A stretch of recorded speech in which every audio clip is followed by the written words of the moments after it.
போக்குவரத்து துறையில் அசைக்க முடியாத இடத்தை பிடித்துள்ள ஒரு நிறுவன தலைவருக்கு தான் அடுத்த விருதை நம்ம கொடுக்க போறோம். அவர் யாருன்றத காணொளியில இப்ப பார்க்கலாம்.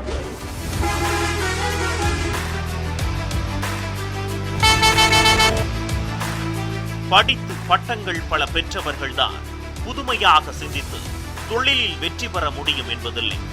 பள்ளி கல்வியை முழுமையாக முடிக்காதவர்கள் கூட வெற்றிகரமான தொழில் முனைவோர்களாக விளங்க முடியும் என்பதற்கு திருத்தமான உதாரணமாக வலம் வருகிறார் இந்த தொழிலதிபர். KPN என்ற 3 எழுத்துக்களை கேட்டாலே தென்னிந்திய மக்களின் மனதில் சொல்லி வைத்தார் போல் சொகுசு பேருந்துகள் தான் நினைவுக்கு வரும்.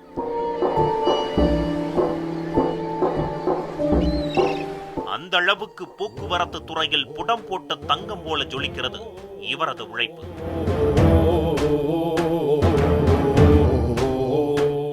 இந்தியாவில் படுக்கை வசதி கொண்ட தொலைதூர பேருந்தை முதலில் அறிமுகம் செய்தது இவரது நிறுவனம்தான்.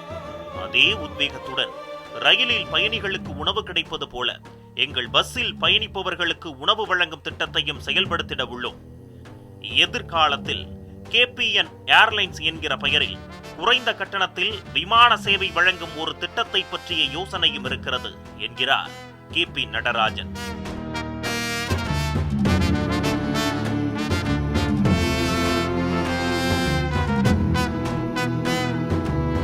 நாள் ஒன்றுக்கு பல்லாயிரக்கணக்கான மக்கள் இவரது பஸ்ஸில் பயணிக்கிறார்கள்.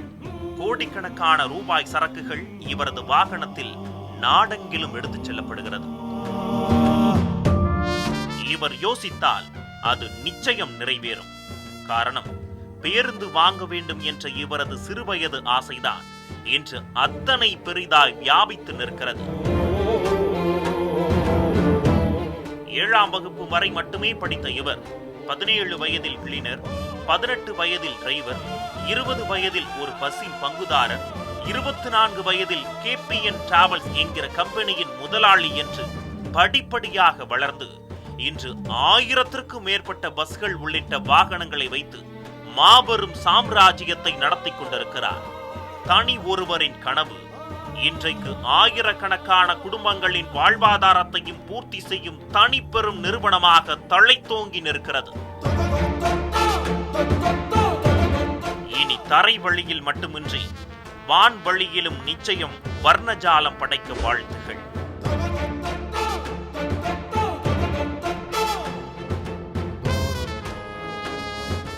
இந்த விருதை வழங்குவதற்காக சேலம் மாவட்ட காவல் கண்காணிப்பாளர் திரு ஸ்ரீ அபினவ் அவர்களை மேடைக்கு வருமாறு பணிவன்புடன் அழைக்கிறோம்.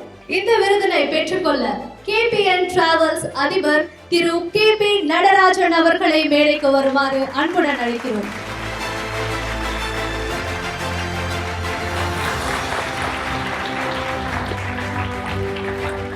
சேலத்தின் காவலாளனாக நீங்க இருந்துட்டு இருக்கீங்க. உங்களுடைய சார்பா நீங்க சேலத்துல ரொம்ப பெருமையா பார்க்கப்பட்ட விஷயங்கள் என்னன்னு சொல்லுங்க. சேலம் மாவட்ட காவல்துறை 1862ஆம் ஆண்டு முதல் காவல் கண்காணிப்பாளர் கேப்டன் J. டெம்பிள் என்றவர் இந்திய நாட்டிலே, பிரிட்டிஷ் இந்திய நாட்டிலே முதல் தடவை SP போஸ்டிங் போட்டது 1862ல, அது கூட சேலம் டிஸ்ட்ரிக்ட்ல. இப்போ நான் 144வது காவல் கண்காணிப்பாளராக இங்க எனக்கு பணிபுரிந்த வாய்ப்பு அளித்த தமிழக அரசுக்கும் நம்ம முதலமைச்சருக்கும் என்னோட நன்றியை தெரிவித்துக் கொள்கிறேன்.